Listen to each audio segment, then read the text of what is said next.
this is an iHeart podcast. Guaranteed human. With no fees or minimums on checking accounts, it's no wonder the Capital One bank guy is so passionate about banking with Capital One. If he were here, he wouldn't just tell you about no fees or minimums. He'd also talk about how most Capital One cafes are open 7 days a week to assist with your banking needs. Yep, even on weekends. It's pretty much all he talks about, in a good way. What's in your wallet? Terms apply. See CapitalOne.com/bank. Capital One, N.A., member FDIC. Running a business is hard enough. Don't make it harder with a dozen apps that don't talk to each other. One for sales, another for inventory, a separate one for accounting. That's software overload. Odoo is the all-in-one platform that replaces them all. CRM, accounting, inventory, e-commerce, HR, fully integrated, easy to use, and built to grow with your business. Thousands have already made the switch. Why not you? Try Odoo for free at odoo.com. That's odoo.com. Brought to you by the reinvented 2012 Camry. It's ready. Are you? Welcome to Stuff You Should Know from HowStuffWorks.com.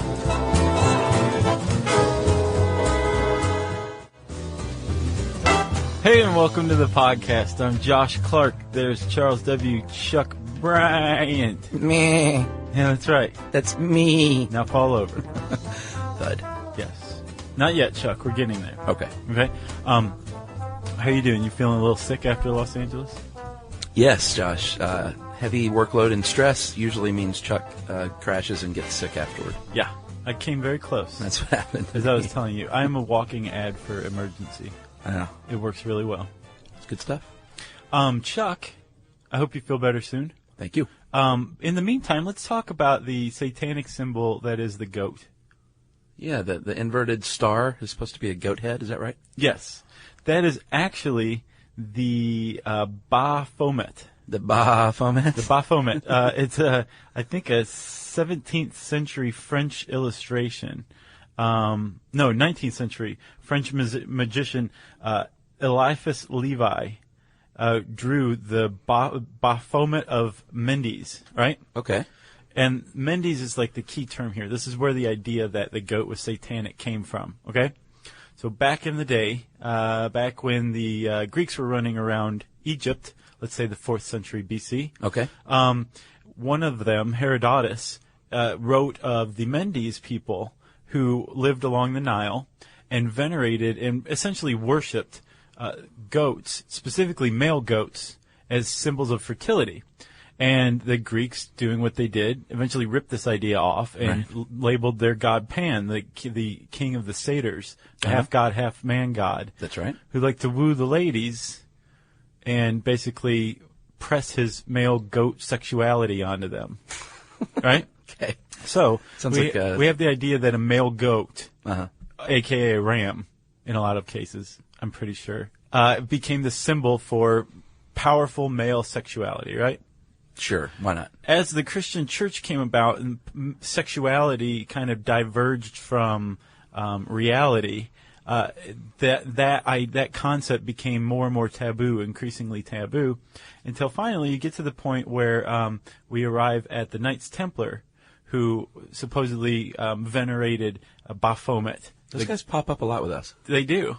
That image of Baphomet, not the 19th century one, but the image of a goat head, which they supposedly idolized, was used against them to persecute them as Satanists and kill them. And from that point forward, the goat went from pagan god of male fertility or sexuality to satanic from that moment on, to the point now where you can look at a goat and you get a touch of evil from it, don't you? No, I was just about to counter and say that's funny because goats are the sweetest, most adorable little creatures on the planet. It depends. First of all, it depends on their age. It depends on their size. It depends on how readily you can see those satanic eyes of theirs. I disagree. It's Satan walking the earth, Chuck. Let's just come out and say it, okay? Everyone knows I had pet goats, so you're not going to get me to say anything like that. Plus, if you're anything, you're a lackey for the goat lobby. I am. Yeah. What about fainting goats, though? I have to agree. These are not satanic. They fall into the cute camp, right? Yeah, it's pretty cute and sad and funny. It's all wrapped up into one. Yeah. In fact, I have never experienced such a range of emotions as when I watched fainting goats and fainting kittens. Yeah. Fainting kittens in particular got my goat. I just showed Lizzie. It's awesome. She laughed I know. harder than I thought she would. Because it's hilarious, Chuck.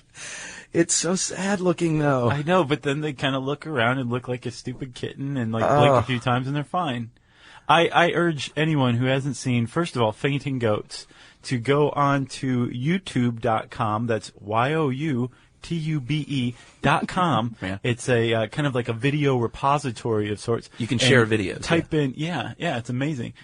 You type in Fainting Goats and then watch the one with the greatest number of hits, and you will see what we're talking about. I think it has 10,800,000 hits right now. Yeah. Watch that one. You'll see what we're talking about the rest of the time.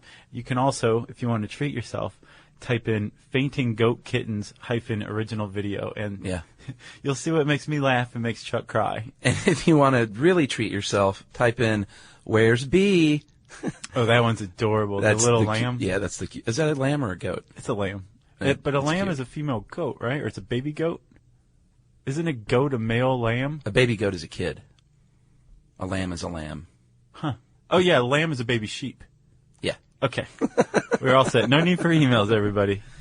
Myotonic goats. Okay, so yeah, there's other names for these things. Now that hopefully you've gone and watched this, you're up to speed and you'll know what we're about to be talking about, because we are going to explain this weird phenomenon that is fainting goats, a.k.a., as you just said, myotonic goats. What else, Chuck? What are some other awesome names for these things? The Tennessee Stiff Legs, which is a good name for a band, as is myotonic goats. Tennessee Wooden Legs, Nervous Goats, and Fall Down Goats. I imagine Fall Down Goats was pretty early in the game. Yeah, that's what Bam Bam from Flintstone called them. Exactly. Yeah. They go by several different names, Josh, but they are not fainting at all, actually. No. We should say, if you are too lazy to go look up this YouTube video and you don't know what we're talking about, basically these goats, the videos of goats who are being chased by like a farmer or something with an umbrella, and all of a sudden they'll just stiffen up and fall over, and it looks like they fainted dead away or possibly died and instantly gone into rigor mortis. It looks like they've been shot and killed by a sniper. Exactly. And then after a second, they just kind of get up and run away some more. They're called fainting goats, but that's not at all what's going on. Instead, Chuck, it's like an altered startle response, right? Yeah, it's a congenital condition. Means they get it since, they're little baby kid goats. They were born with it. Right. And it's called myotonia congenita. And there's another couple of names, the Becker type disease or Thomsen's disease. Mm-hmm.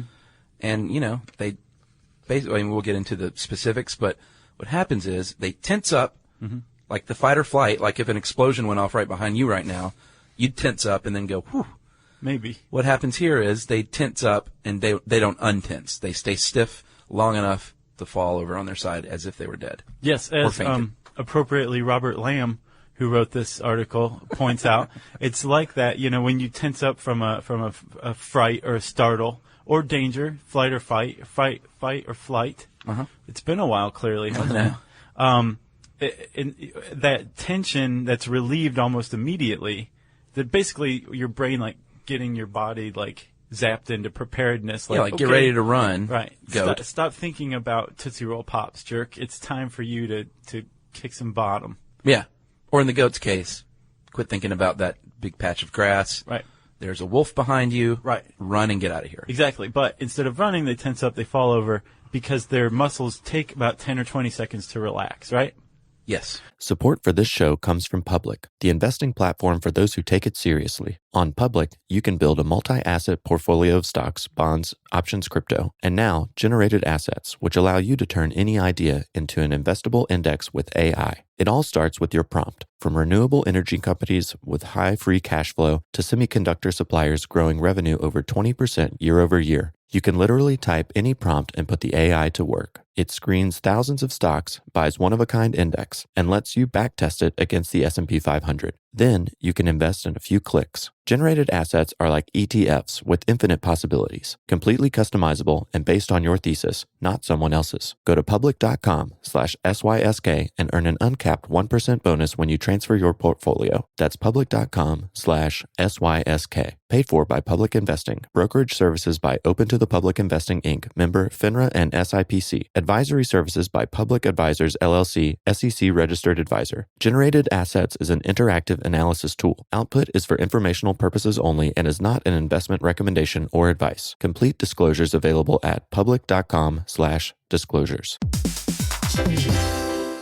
Hey everybody, get this. LinkedIn has grown to a network of over 1 billion professionals and 130 million decision makers. And that's where it stands apart from other ad buys. Yeah, for sure. You can target your buyers by job title, industry, company, role, seniority, skills, even company revenue, so you can stop wasting budget on the wrong audience. Yep, that's why LinkedIn Ads generates the highest B2B ROAS of all online ad networks. Seriously, all of them. And get this, if you spend $250 on your first campaign on LinkedIn Ads, you get a free $250 credit for the next one. Just go to linkedin.com/SYSK. That's linkedin.com/SYSK. Terms and conditions apply.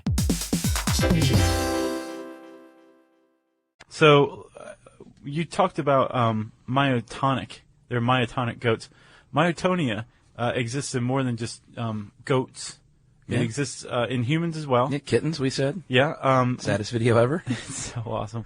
And myotonia is basically this, it's a disorder of the central nervous system, a congenital one, like you said, Chuck, that's characterized by stiff muscles that they're rigid and they take time to relax, right? Yeah, I think the stat... voluntary muscles, we should say, not like your cardiac muscle or your involuntary muscle. Sure.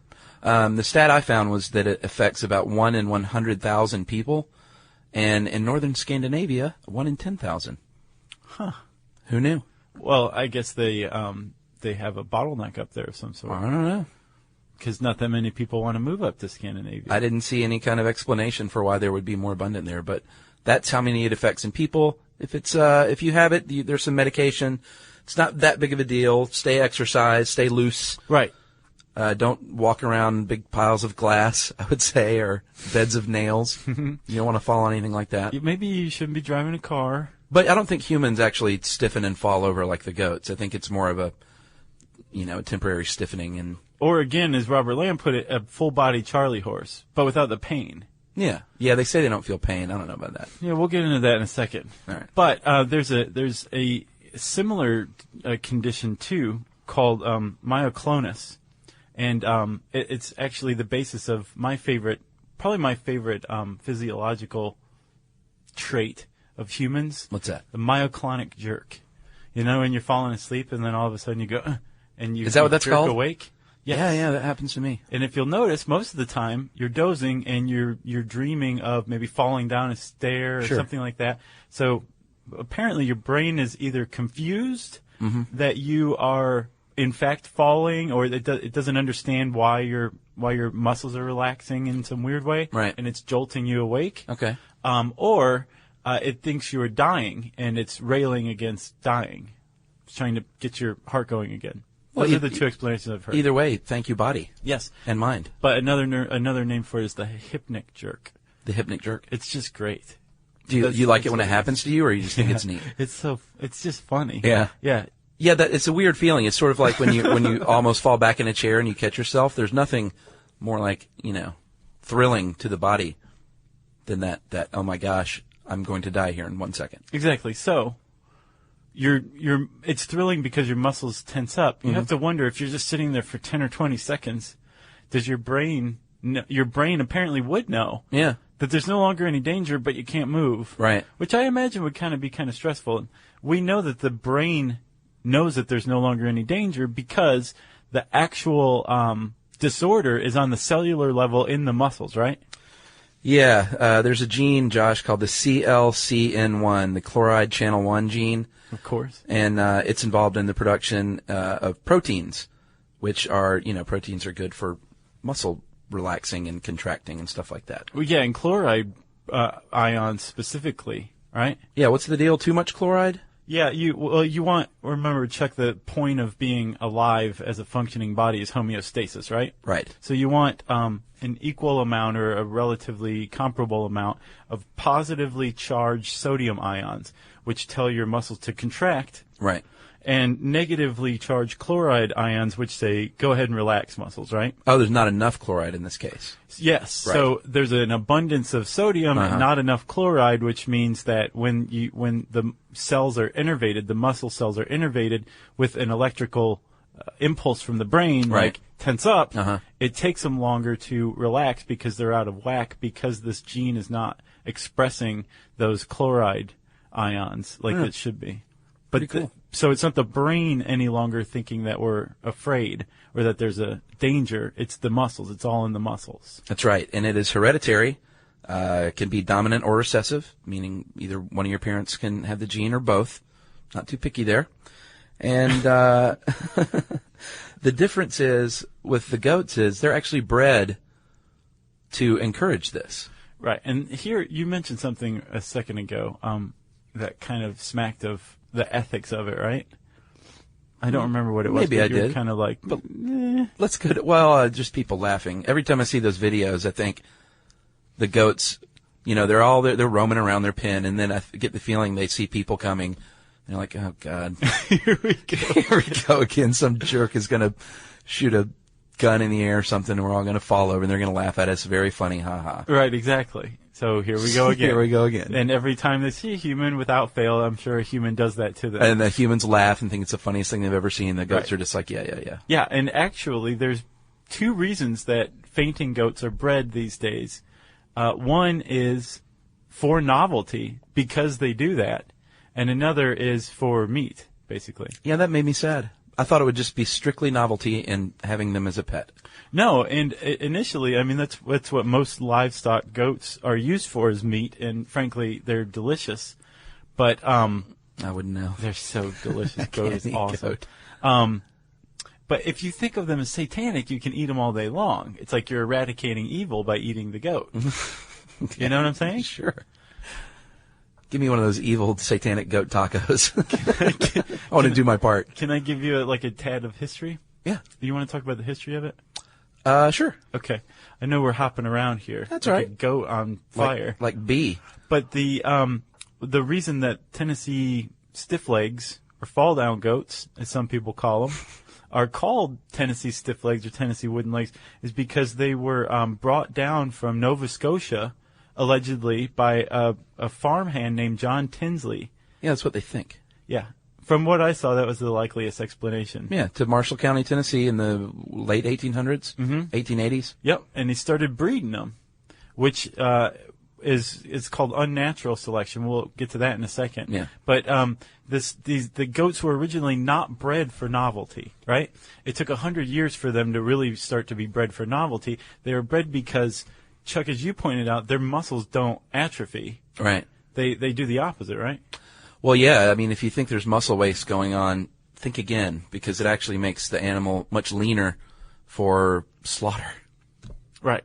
Yeah, it's just hard for me to even say that. Right. So they're, because of all the tensing and untensing that they do more than the average animal, they're kind of bulk. They're ripped. Yeah, they're buff. Right. So they have they're lean meat, but there's a lot of meat to muscle as well.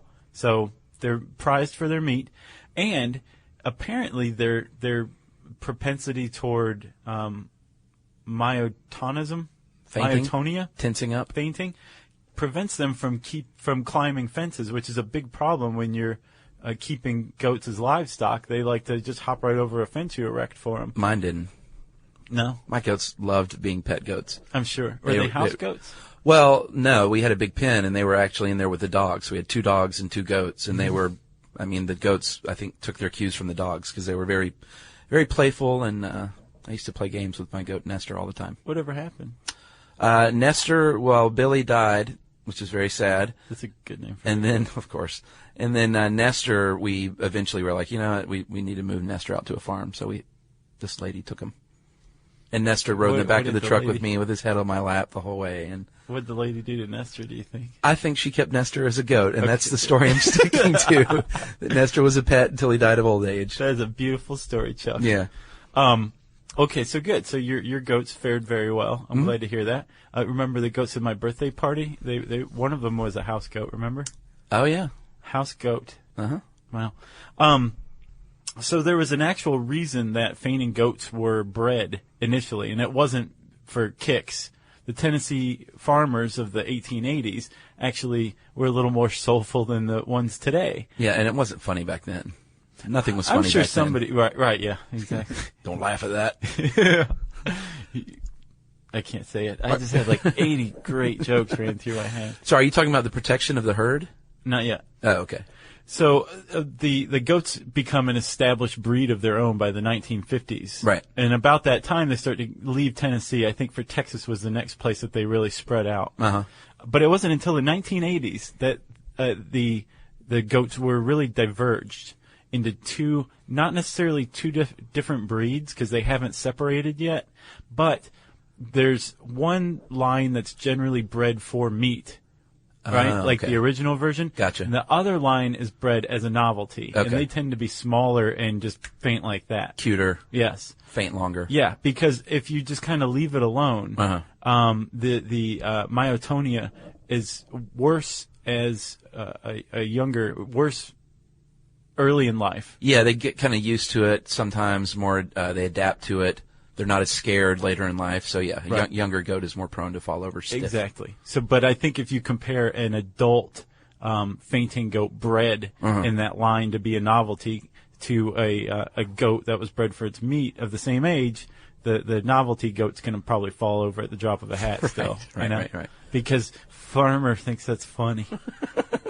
Well, the other reason that Robert says they can't find much evidence of this anymore, but I guess back in the day, they would, and this sort of makes sense, they would add some of these fainting goats to their herd of regular goats in case there were predators around.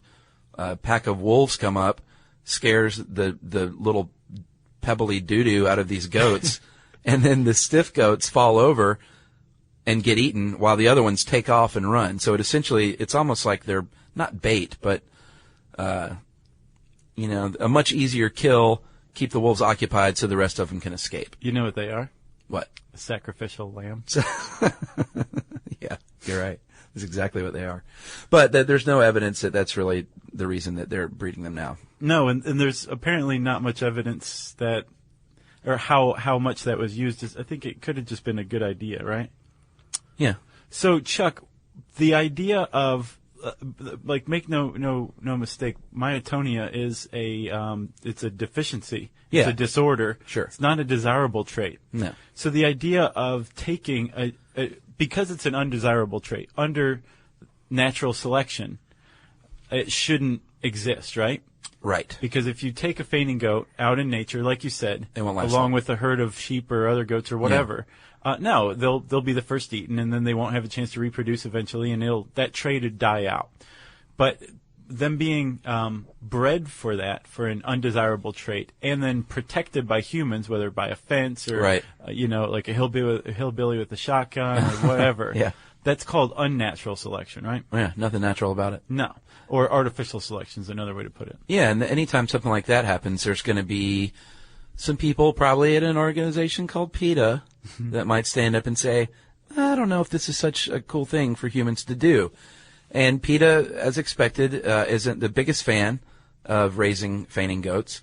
Humane Society isn't so worried about it. They say there's a lot more breeding issues in the world that we should be more concerned about. And neither one of them have an official stance. But No, the woman from PETA that Robert interviewed in this article sounded like she hadn't heard of fainting goats until he called her. oh, really? Yeah, that's the impression I got. Oh, yeah, the quote is a little vague, isn't it? Yeah.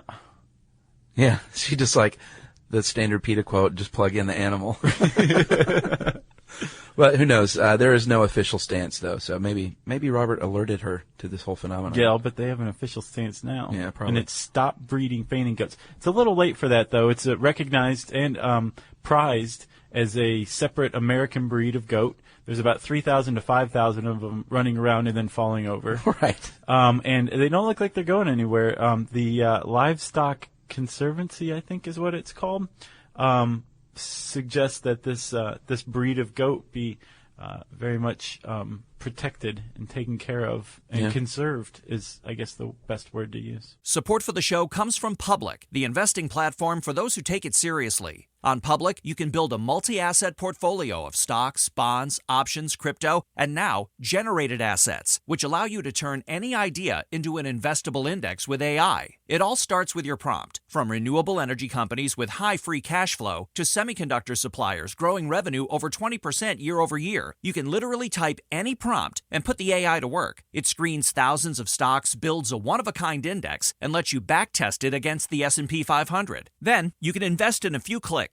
Generated assets are like EFTs with infinite possibilities, completely customizable and based on your thesis, not someone else's. Go to public.com/podcast and earn an uncapped 1% bonus when you transfer your portfolio. That's public.com/podcast. Paid for by Public Investing. Brokerage services by Open to the Public Investing, Inc. Member FINRA SIPC. Advisory services by Public Advisors LLC. SEC registered advisor. Generated assets is an interactive analysis tool. Output is for informational purposes only and is not investment recommendation or advice. Complete disclosures available at public.com/disclosures. Hey everybody, get this. LinkedIn has grown to a network of over 1 billion professionals and 130 million decision makers. And that's where it stands apart from other ad buys. Yeah, for sure. You can target your buyers by job title, industry, company, role, seniority, skills, even company revenue, so you can stop wasting budget on the wrong audience. Yep, that's why LinkedIn Ads generates the highest B2B ROAS of all online ad networks. Seriously, all of them. And get this, if you spend $250 on your first campaign on LinkedIn Ads, you get a free $250 credit for the next one. Just go to linkedin.com/SYSK. That's linkedin.com/SYSK. Terms and conditions apply. Did I tell you about Emily and the little baby goat at the winery? No. At the winery in Athens? No, we went to, right before this LA trip, we went up to Santa Barbara, wine country. Yeah. And we went in this one winery, and as we were going in, there was a guy with a dog outside, and, of course, we attacked this dog and we're petting it. He said, yeah, they wouldn't let it in because they got a baby goat in there. So Emily hears this, of course, and it's just like, inside saying, where's the goat, where's the goat? This lady has probably about a 6-week-old kid in her arms, wrapped in a blanket, that's has some sort of physical ailment, not feigning goat syndrome. It was part human? Part human. It had human hands.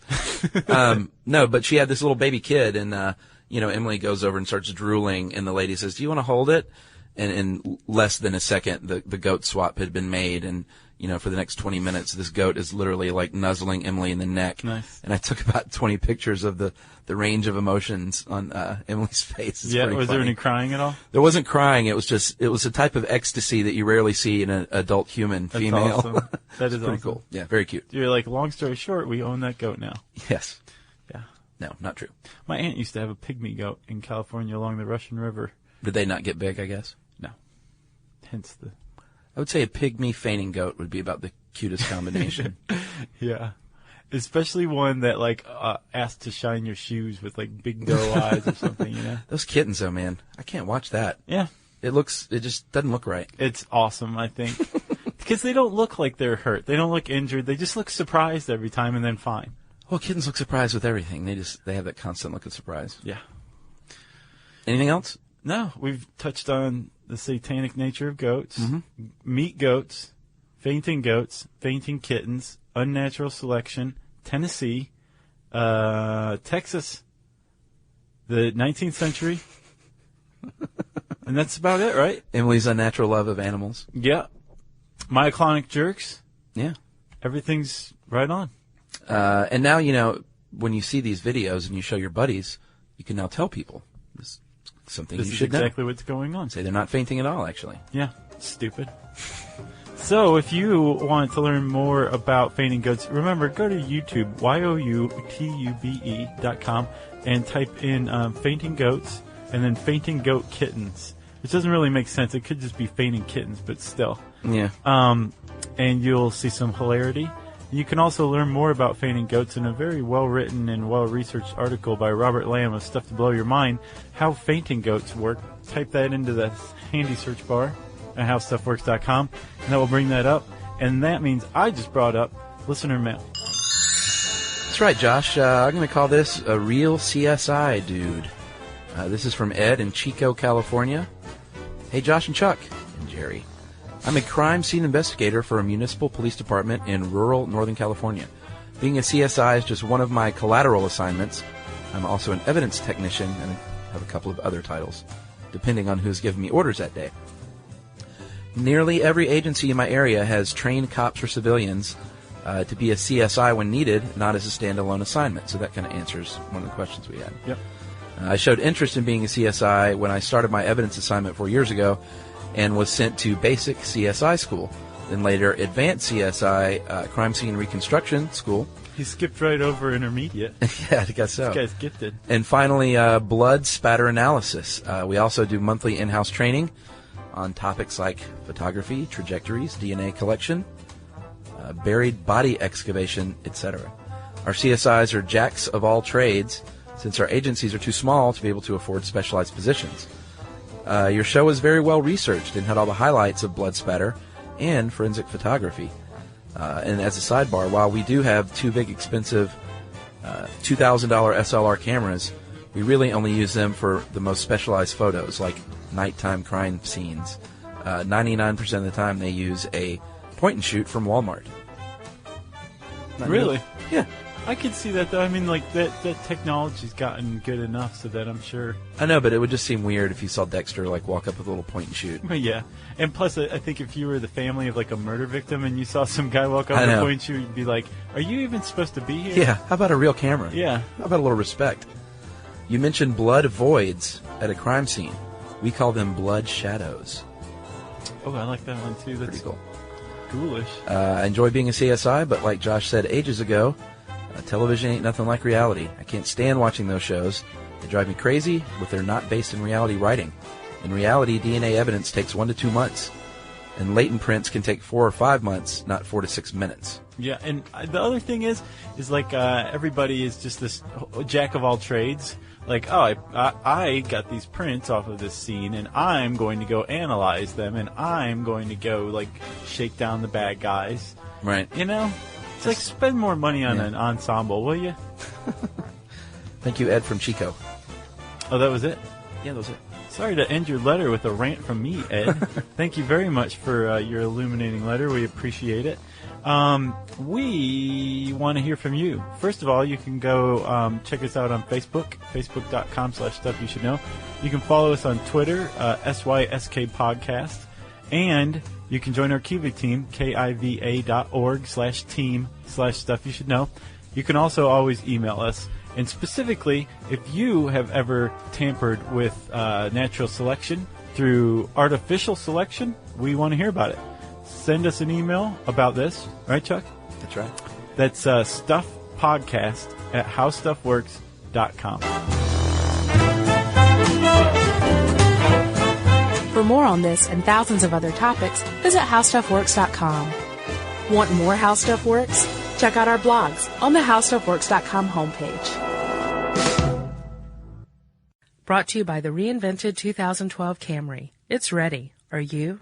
The NFL playoffs are here, and Wild Card Weekend, powered by Verizon, is in full swing. Man, it all comes down to this. The stakes are high, hopes are higher, and everything is on the line. My goodness! It's win or go home, and every moment counts on the road to Super Bowl 60. It's a touchdown! Wild Card Weekend, powered by Verizon.